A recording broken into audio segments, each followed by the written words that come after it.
From a metal anthem that turned every kid with a denim jacket into a headbanger, to a power ballad that ruled prom nights and airwaves, to a rock opera that made paranoia feel like a party. These are the 1986 rock songs we'll never forget.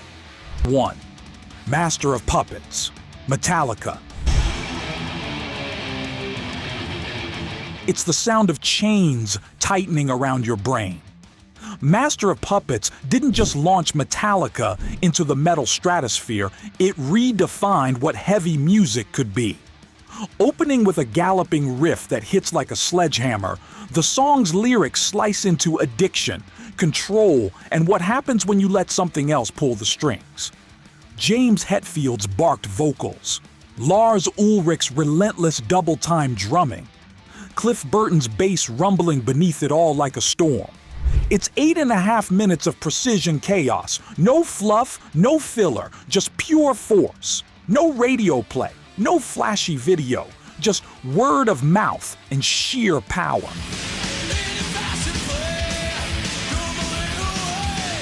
The song became a staple of their live shows, a fan favorite, and the spiritual centerpiece of the album that many call Metallica's greatest. Master of Puppets wasn't just a song, it was a mission statement. We're not here to party, we're here to burn the place down. And while Metallica was dragging you into the pit, the next band was reaching into your chest and making your heart break in slow motion, one piano note at a time. Number 2, Amanda, Boston.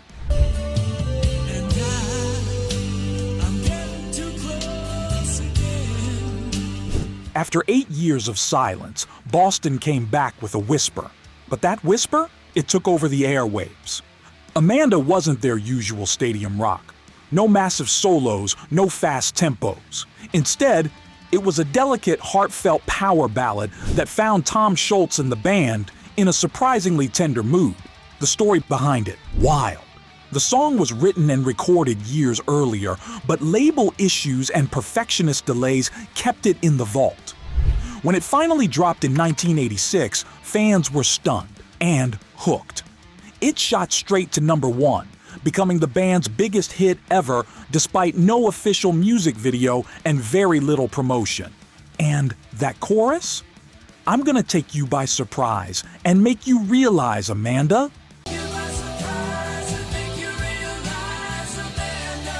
It's burned into the brains of an entire generation. It's a love song with no artifice, just melody, sincerity, and a guitar solo that sings more than it shreds. And while Boston was easing hearts back into the rock scene, the next act hit with a song that made hair metal cool and turned eyeliner, leather, and lip service into an MTV revolution.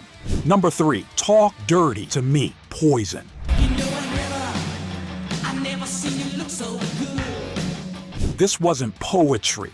This was a pickup line turned platinum. Talk Dirty to Me announced Poison to the world with teased hair, bright lipstick, and a guitar riff that could raise the dead. It's sleazy. It's silly. It's so catchy, it should have come with a warning label. Bret Michaels struts through the verses like a guy who just crashed your sister's prom, while CeCe DeVille's guitar rips through with more swagger than subtlety. It's glam at its loudest and proudest. Released on their debut album, Look What the Cat Dragged In, the song lit up MTV, making Poison one of the most visible, divisive, and undeniably fun bands of the hair metal wave. Was it deep? Was it unforgettable? Absolutely. It gave the genre a new poster child and made a generation of teens fall in love with fast licks and tight jeans. And while Poison made sleaze look like a good time, the next group took theatrical rock to a whole new level, crafting an Orwellian anthem that still feels eerily relevant today. Number 4, Land of Confusion, Genesis.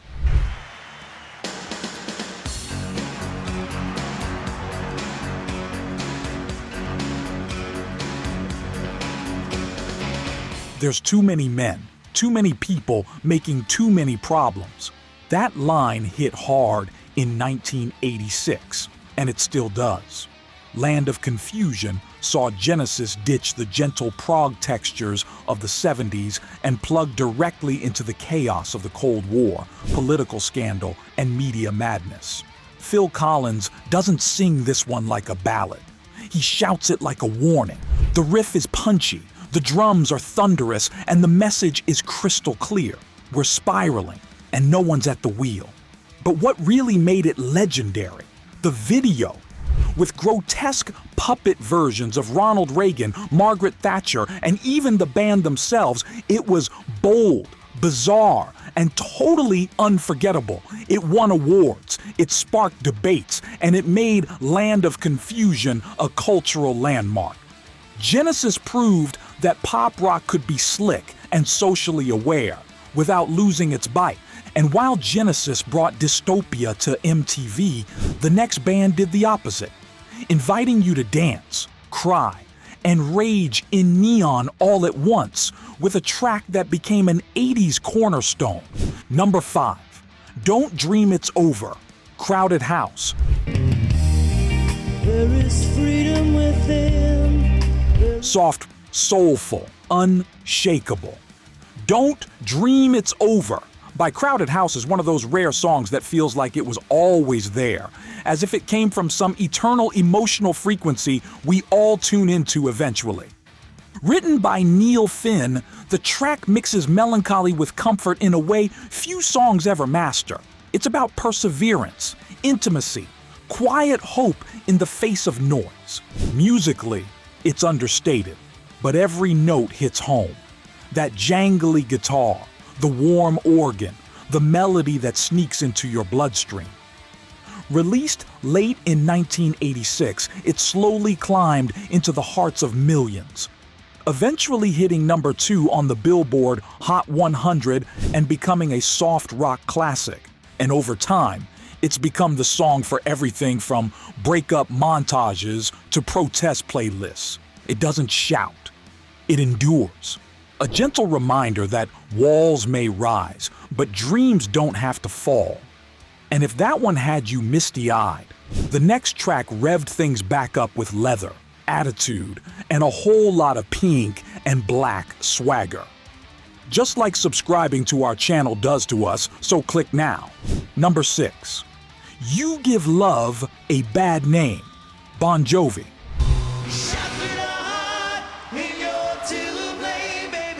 Shot through the heart, and you're to blame. You can hear the hairspray in that line. You Give Love a Bad Name wasn't just a hit. It was a declaration of dominance. Bon Jovi had flirted with success, but this track launched them into orbit. From the opening power chord to the soaring chorus, this was glam metal perfection. John Bon Jovi's smirk is audible in every word, and Richie Sambora's guitar solo, slick, fast, unforgettable. Produced by Bruce Fairbairn and written with Desmond Child, it was engineered to blow up radio, MTV, and arenas. And it did all three. The song hit number 1, cemented Bon Jovi as global rock gods, and paved the way for Slippery When Wet to become one of the best-selling albums of the decade. It wasn't edgy, it wasn't raw, it was pure spectacle, and the crowd couldn't get enough. And just when Bon Jovi brought the glam to the dance floor, the next song brought the gods down to earth with a farewell ballad that rocked harder than most bands' biggest hits. Number 7, The Final Countdown, Europe. It's the final countdown. Before the lyrics even hit, you already know what time it is. The Final Countdown is pure, glorious rock excess, a keyboard-driven anthem that sounds like it's launching a spaceship from a coliseum. Released in 1986 by Swedish rock band Europe, this song shouldn't work. The synths are over the top. The lyrics are science fiction gibberish. The whole thing feels like a lost track from an 80s action movie, and yet it rips. Joey Tempest belts every word like he's announcing the end of the world.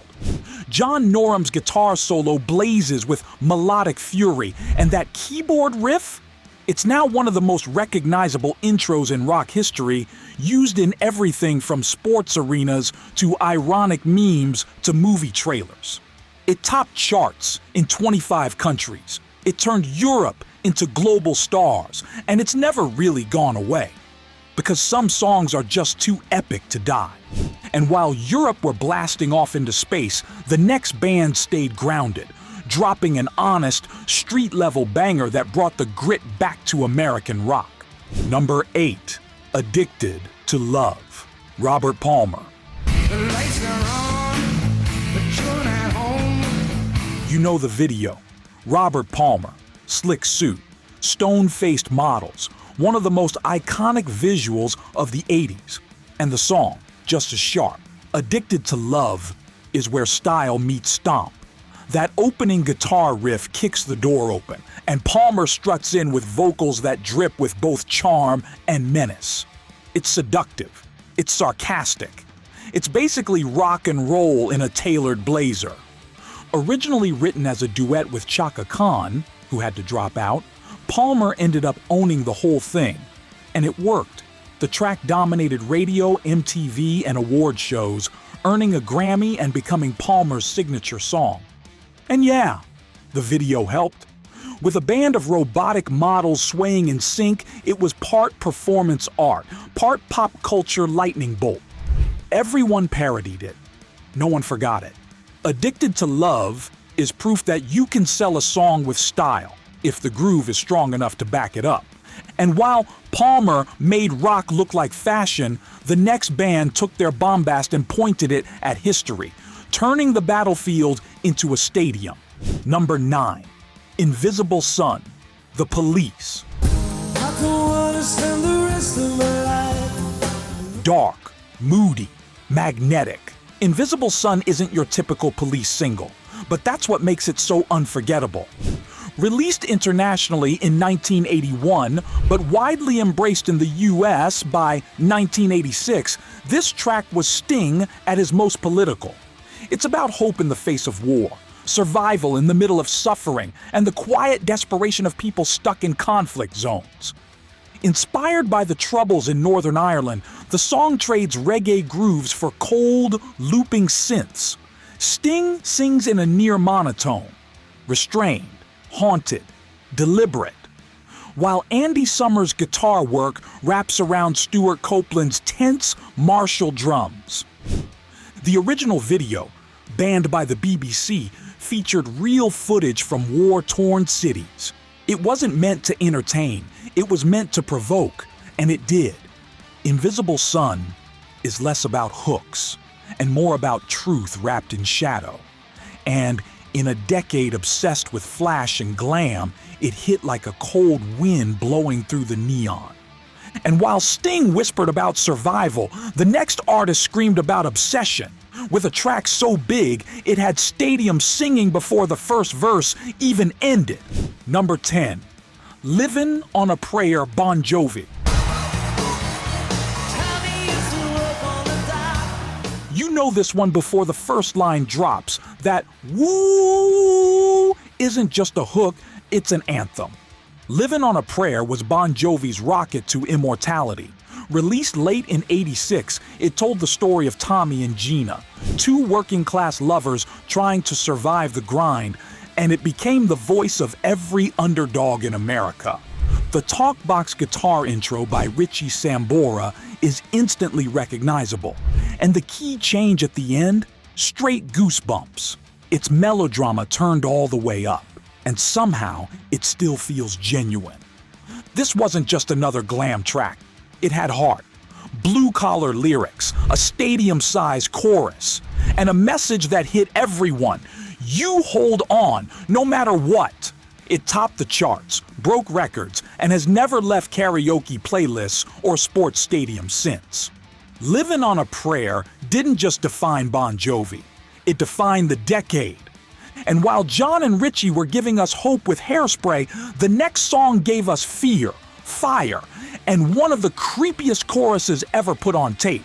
Number 11, Somebody's Watching Me, Rockwell. I always feel like somebody's watching me, and haunted house of a hit. Somebody's Watching Me is one of the strangest, most unforgettable one-hit wonders of the 80s, blending paranoia, pop hooks, and pure Halloween energy into a track that somehow worked. Released in late 83 but catching serious momentum in 86, the song featured Michael Jackson on the chorus, which is why it sounds way too good to be a novelty single. Rockwell, aka Kennedy Gordy, son of Motown founder Berry Gordy, sings the verses like a man spiraling into madness. Who's watching me? I always feel like somebody's watching me. It's goofy. It's theatrical. It's also weirdly relatable in an era of growing surveillance and media anxiety.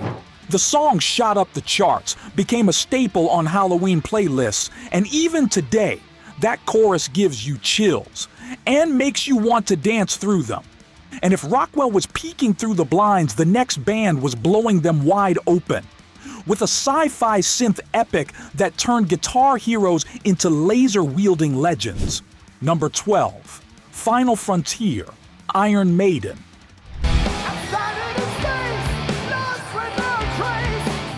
Epic, cinematic, absolutely massive. While Iron Maiden's Final Frontier album wouldn't officially land until later, in 1986 their legacy was already in overdrive, with songs like Wasted Years and Caught Somewhere in Time defining the futuristic, hyper-melodic sound that dominated Maiden's mid-80s output. Let's take Wasted Years, a single from Somewhere in Time, as the standout. Written by Adrian Smith, it was one of the few Maiden tracks to focus on personal reflection instead of myth and fantasy. That riff? Clean, soaring, immortal. Bruce Dickinson's vocals aren't about fire and brimstone this time. They're about regret, time lost, and living in the moment. It's heavy metal with emotion, and that's what made it hit so hard. The song became a fan favorite instantly, and still gets fists in the air during live shows. In a sea of leather and monsters, Maiden dropped a track that felt like a diary entry strapped to a jet engine. And while Maiden pushed boundaries in sound and space, the next song brought things crashing back to earth with fire, fists, and the most famous 3 letters in rock history. Number 13. Fight for Your Right, Beasty Boys. It was dumb, it was loud, and it accidentally changed music forever. Fight for Your Right wasn't supposed to be serious. It was a parody of party anthems, but the Beastie Boys delivered it with such swagger, such volume, and such perfect timing that it became the party anthem of the decade. Released on their License to Ill album, the song hit like a beer can to the face. The riffs, sampled and played, are pure hard rock. The attitude? All punk. And the video, A House Party Gone Nuclear, became MTV legend. Suddenly, rap and rock weren't enemies, they were allies, and 3 white kids from NYC were changing the culture. The song topped charts, outraged parents, and soundtracked every basement bash from coast to coast. It wasn't deep, it wasn't subtle, but it was real. A perfect snapshot of rebellion, noise, and not giving a damn. And while the Beasties were crashing kegs and stereotypes, the next track brought the decade's final word. A quiet storm wrapped in a screaming solo. Number 14. Take Me Home Tonight, Eddie Money. I feel a hunger, it's a hunger, tries to keep on living. A comeback, a duet, a classic. Take Me Home Tonight brought Eddie Money back from the brink and into the spotlight one last time. The song is pure rock radio gold. Punchy verses, a sing-along chorus, and that surprise hook. Just like Ronnie sang, a reference to Ronnie Spector, who actually appears in the song, reprising her classic "Be My Baby" line. The blend of nostalgia and fresh 80s production made it an instant classic. It hit the top 5 on Billboard, won over MTV, and gave Money his biggest hit in years. But beyond the stats, it's a song that feels like a night you'll never forget. Fast love, big emotions, street lights and stereo speakers, and Ronnie Spector's voice. Chills. Absolute chills. It's the rare hit that feels both new and timeless. And if Eddie was taking us home, the final entry on our list was preparing to launch rock into a whole new dimension, with one of the biggest voices, biggest hair, and biggest hooks of the year. Number 15, Why Can't This Be Love? Van Halen. A new singer, a new sound, and a band still at the top of their game. Why Can't This Be Love was the first single from Van Halen's 5150, their first album with Sammy Hagar. And while fans were torn about David Lee Roth's departure, this track proved the band could still hit hard, shred harder, and sell millions. Synth heavy, emotionally driven. It was a departure from the party anthems, but it worked. Hagar's vocals brought a new depth. Eddie Van Halen's guitar solo still screamed. And the chorus? One of the catchiest they ever wrote. It wasn't just about lust, it was about real connection. A rare thing in the world of glam rock. The song went top 5. The album went multi-platinum. And Van Halen 2.0 was officially in business. Why Can't This Be Love closed out 1986 with power, polish, and proof that change can still rock. These were the 1986 rock songs we'll never forget. From bedroom ballads to arena bangers, from glam gods to metal prophets, this was the year rock flexed its muscles and showed its heart. So tell her, which one still lives in your head, rent-free? Which track still makes you air guitar or belt out the chorus like you're center stage? Drop it in the comments. And if you're on a retro roll, don't miss our throwback tribute to 1971 rock songs we'll never forget. Another year that defined rock as we know it. Click one on screen and let the music take you back.